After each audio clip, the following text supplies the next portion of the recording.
Bulletin کا آغاز کریں گے۔ سپریم کورٹ میں نیب ترامیم کا ردم قرار دینے کے خلاف حکومتی اپیلوں پر سماعت۔ بانی P T I video link کے ذریعے عدالت میں پیش۔ سماعت براہ راست دکھانے پر مشاورت کے لیے بینچ اٹھ کر چلا گیا۔ سماعت براہ راست دکھانے سے متعلق فیصلہ کچھ دیر میں سنایا جائے گا۔ یہ مقدمہ عوامی مفاد اور دلچسپی کا ہے۔ ایڈوکیٹ جنرل کے پی، یہ ٹیکنیکل کیس ہے، اس میں عوامی مفاد کا معاملہ نہیں۔ سماعت پہلے بھی براہ راست دکھائی جاتی تھی، اب بھی براہ راست ہونی چاہیے۔ تفصیلات جانیں گے وقار سید سے۔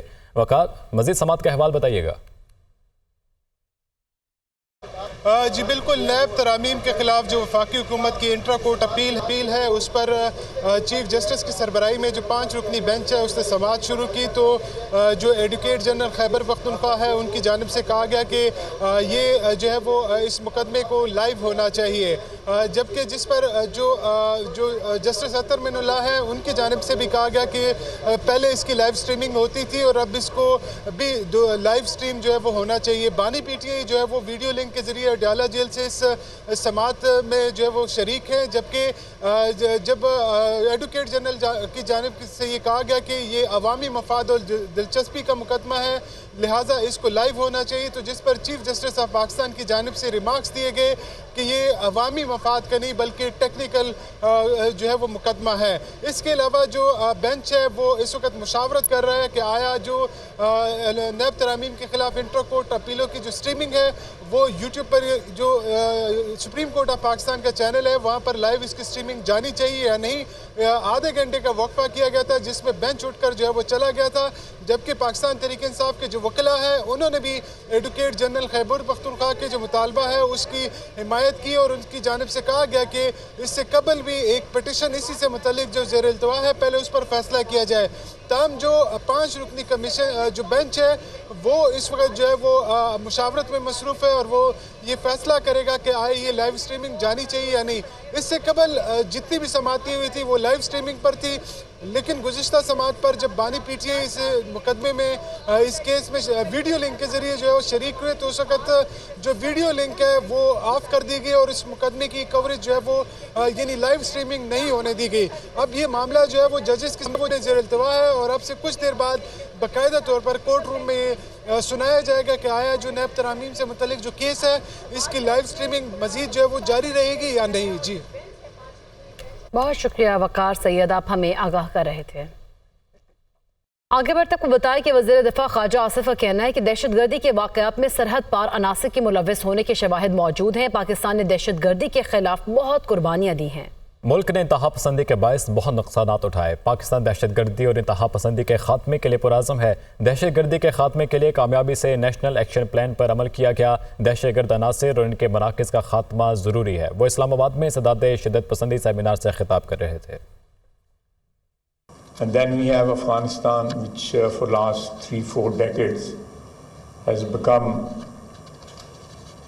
a net exporter of violence or extremism or terrorism to the region and beyond. Pakistan has made an unwavering commitment to creating a world free of terrorism and extremism. It is important that terrorism is eradicated from its roots. Pakistan's clear policy mindset as structured in the National Action Plan, National Internal Security Policy and National Counter-Extremism Policy guidelines have significantly curtailed the space for terrorist organizations. All relevant state institutions in Pakistan have played a commendable role in eradicating the scourge of extremism. Governor Khyber Pakhtunkhwa Faisal Karim Kundi کا کہنا ہے کہ وزیر اعظم سے کے پی میں بجلی اور گیس کی لوڈ شیڈنگ پر بات ہوئی۔ سوئچ آن آف کرنے کے معاملات حل نہیں ہوتے۔ وزیر اعلیٰ سے کہا مسائل ڈائیلاگ سے ہی حل ہوتے ہیں۔ علی امین گنڈاپور نے میری بات سنی اور وزیر داخلہ سے ملاقات کی۔ صوبے کا حال سوشل میڈیا پر کچھ اور حقیقت میں کچھ اور ہے۔ صوبے میں امن و امان کی صورتحال ٹھیک نہیں ہے۔ وزیر اعلیٰ سے کہوں گا اس پر دھیان دیں۔ وہ اسلام آباد میں میڈیا سے گفتگو کر رہے تھے۔ مزید کیا کہا یہ آپ کو دکھاتے ہیں۔ وزیر اعظم صاحب کا اس پہ بھی شکریہ ادا کیا کہ خیبر پختونخوا میں انہوں نے جس طریقے سے لوڈ شیڈنگ پہ کمی کی ہے اور بھی ہم انشاءاللہ تعالیٰ اس میں کمی لے کے آئیں گے، گیس کی لوڈ شیڈنگ میں کمی لے کے آئیں گے۔ اصل چیز ہوتی ہے ڈائلاگس، دلیل اور دلائل۔ آپ آئے، آپ نے دلیل اور دلائل سے بات کی وفاقی وزیر سے، دونوں وفاقی وزراء نے آپ کی بات سنی اور مسئلہ حل ہوا۔ سوئچ آف آن کرنے کی بات آسان ہوتی ہے، لیکن گورنر صاحب کے پاس بھی ایک ایسا بٹن ہے جو صوبائی حکومت کا ایک دفعہ سوئچ آف ہو جائے تو کبھی آن نہیں ہوگا. میں نے ہمیشہ ان سے کہا کہ یہ ڈائلاگس کے ذریعے سلطان رائی کی بڑکوں کے ذریعے چیزیں حاصل نہیں ہوتی, سوئچ آن آف سے مسائل حل نہیں ہوتے. ایسے نظر ہے گورنر راج لگائے ہوئے ہے, ریٹ لگائے ہوئے ہے. آپ پرفارم کریں, میں آپ کے ساتھ ہوں. ایم کیو ایم قیادت کے مسلم لیگ نون اور پیپلز پارٹی کے ساتھ رابطے. ایم کیو ایم وفد کچھ دیر بعد وزیراعظم شہباز شریف سے ملاقات کرے گا. ایم کیو ایم وفد وزیراعظم کو کراچی میں لوڈ شیڈنگ, اوور بلنگ اور بجٹ تجاویز سے آگاہ کرے گا. ایم کیو ایم رہنماؤں کی آئندہ 2 روز میں پیپلز پارٹی رہنماؤں سے بھی ملاقات متوقع ہے. ایم کیو ایم قیادت کے مسلم لیگ نون اور پیپلز پارٹی کے ساتھ رابطے جاری ہیں. ایم کیو ایم وفد کچھ دیر بعد وزیراعظم شہباز شریف سے ملاقات کرے گا. ایم کیو ایم وفد وزیراعظم کو کراچی میں لوڈ شیڈنگ, اوور بلنگ اور بجٹ تجاویز سے آگاہ کرے گا. ایم کیو ایم رہنماؤں کی آئندہ 2 روز میں پیپلز پارٹی رہنماؤں سے بھی ملاقات متوقع ہے. مزید تفصیلات لیں گے محمد اشرف سے. جی محمد اشرف. جی بالکل, دیکھیں ایم کیو ایم قیادت کے مسلم لیگ نون اور پاکستان پیپلز پارٹی کے ساتھ جو ہے وہ رابطے ہوئے ہیں. وزیراعظم شہباز شریف سے آج ایم کیو ایم وفد کی اہم ترین ملاقات ہوگی. ذرائع سوال سے تصدیق کرتے ہیں کہ پیپلز پارٹی رہنماؤں وزیر اعلیٰ سندھ سے بھی ایم کیو ایم رہنماؤں کی ملاقات آئندہ 2 روز میں متوقع ہے. نون لیگ ایم کیو ایم قیادت کی ملاقات میں کراچی اور حیدرآباد کی سیاسی اقتصادی صورتحال پر جو ہے وہ غور ہوگا, جبکہ ایم کیو ایم وفد کراچی میں لوڈ شیڈنگ, اوور بلنگ اور بجٹ تجاویز سے وزیر اعظم کو آگاہ کرے گا, جبکہ پیپلز پارٹی سندھ حکومت کے نمائندوں کے ساتھ ایم کیو ایم پارلیمانی معاملات اور ترقیاتی سکیمز پر بات کرے گی. جی ٹھیک ہے, بہت شکریہ محمد اشرف.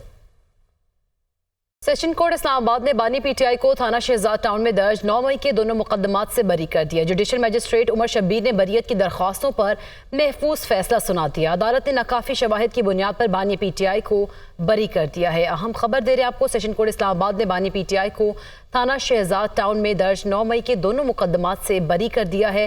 جوڈیشل مجسٹریٹ عمر شبیر نے بریت کی درخواستوں پر محفوظ فیصلہ سنایا. الیکشن کمیشن نے آج کے کاز لسٹ منسوخ کر دی. الیکشن کمیشن میں تحریک انصاف انٹرا پارٹی انتخابات کی سماعت ہونا تھی. بینچ کی عدم دستیابی کے باعث سماعت ملتوی کی گئی. P T I intra party انتخابات کیس کی آئندہ تاریخ سے متعلق بعد میں آگاہ کیا جائے گا. الیکشن کمیشن حکام کیسا کہنا تھا. الیکشن کمیشن نے آج کی کاز لسٹ منسوخ کر دی ہے. الیکشن کمیشن میں تحریک انصاف کے انٹرا پارٹی انتخابات کی سماعت ہونا تھی. بینچ کی عدم دستیابی کے باعث سماعت ملتوی کی گئی. P T I intra party انتخابات کیس کی آئندہ تاریخ سے متعلق بعد میں آگاہ کیا جائے گا. اور ناظرین, NA-40 اور NA-48 اسلام آباد میں مبینہ دھاندلی کے خلاف اپیلوں پر سماعت. NA-48 میں مصطفیٰ نواز کھوکر اور پی ٹی آئی امیدوار علی بخاری کے فارم 45 میچ کر گئے. الیکشن ٹرائیبیونل نے دوران سماعت موازنہ کیا. جیتنے والے لیگی رہنما راجہ خرم نواز اور ریٹرننگ آفیسر کو 15 ہزار روپے جرمانہ. NA-40 میں مبینہ دھاندلی کے خلاف عامر مغل کی اپیل پر سماعت. جن کا جواب جمع نہیں ہوا وہ آئندہ سماعت پر جواب جمع کرائے. جو فریق پیش نہ ہوا تو یک طرفہ کارروائی ہوگی. الیکشن ٹرائیبیونل کی جانب سے کہا گیا ہے.